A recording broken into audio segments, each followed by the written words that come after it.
What's up YouTube, OhHolyDuck here, and welcome to the How to Conquest for Beginners video series.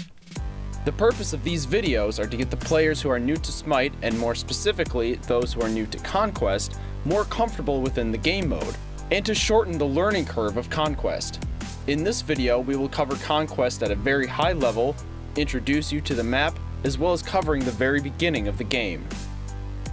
Conquest. This 5v5 3-lane teamfight is what Smite is all about. It's what the pros play. Down, the Titan is under siege. Energy are looking to be world champions again, and they've done it. Long live the king, and once again, the king is Europe. It is the standard for Smite. It is also the most complex and detail-oriented game mode in all of Smite. So let's begin to break down the behemoth of a game, starting with the map. This is the map for Conquest for Season 4, continuing its Greek theme. You'll notice that it has 3 lanes, highlighted here. They are the middle lane, also referred to as mid, dual lane, sometimes referred to as the long lane, and solo lane, or the short lane. In between these areas is the area called the jungle. There are various buff camps that, if defeated by your team, drop a collectible that, if picked up, will give that god a boost to 1 stat. Buff camps include the speed camp, mana camp, damage camp, void camp, and XP camp.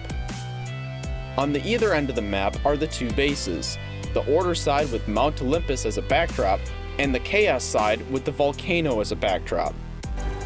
Players will spawn within their respective bases in an area called the Fountain. Being within this area will restore hit points and mana. It is also the only area in the game where you are allowed to purchase items. Be wary of the enemy's fountain, where if you stay in it for too long, your death will be swift. In Smite, players have access to numerous gods to use on the battlefield and fight for victory. Once you have been placed in a game, you will see a screen like this. This is where you select the god you want to fight as. In non-ranked Conquest, you cannot select duplicate gods on the same team, but the enemy can select the god that you select. This is not the case, however, in ranked. In Smite, there are 5 classes of gods for you to choose from. They are Assassin, Guardian, Hunter, Mage, and Warrior. Let's quickly explain the function of each class and which area on the map they will most likely spend the majority of the game in. Assassins, such as Loki and Kali, will most likely spend most of their time in the jungle, clearing out buff camps and entering teammates' lanes to engage the enemy and ultimately get kills. All assassins are physical, melee-based gods.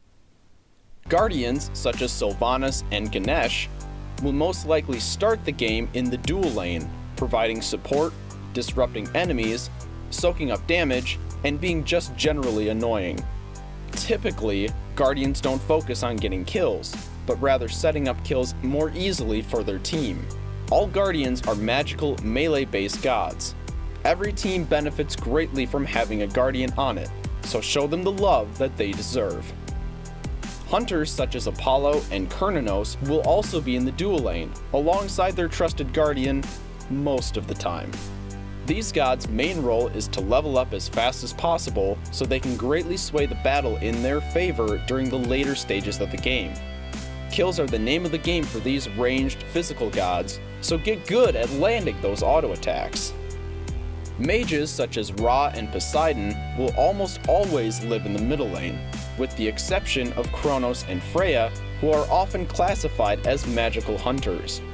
Mages typically excel at clearing the minion wave and enjoy late power game spikes to dominate those late game teamfights. Mages can be both ranged and melee magical gods. Warriors such as Bellona and Osiris typically live in the solo lane. They usually have a high base defense, so they can take quite the beating and still keep fighting. These gods are physical melee gods. Just to clarify, these descriptions and roles are a very general rule of thumb. As you play more and more, you will find yourself in games with wild team compositions, like mid lane hunters and jungling guardians. For beginners, I highly suggest to keep to these suggested roles and responsibilities until you have a good understanding of the flow of the game. Once all 10 players have selected their gods, you will be placed in the map within your fountain. You have 1 minute before the game actually begins. During this time, you can spend the 1500 gold you start with. Buying items is a very important part of Smite, as they grant your god great stat increases, more health, increased mana, physical and magical protections, critical strikes, and almost anything you could want. We won't discuss builds in this series as the topic is far too complicated to cover. If you are new to Smite or just new to a new god, attempting to understand the strengths and weaknesses of that god is an important part to succeeding. There are a ton of resources online to help you with your build, and I highly recommend you utilize them.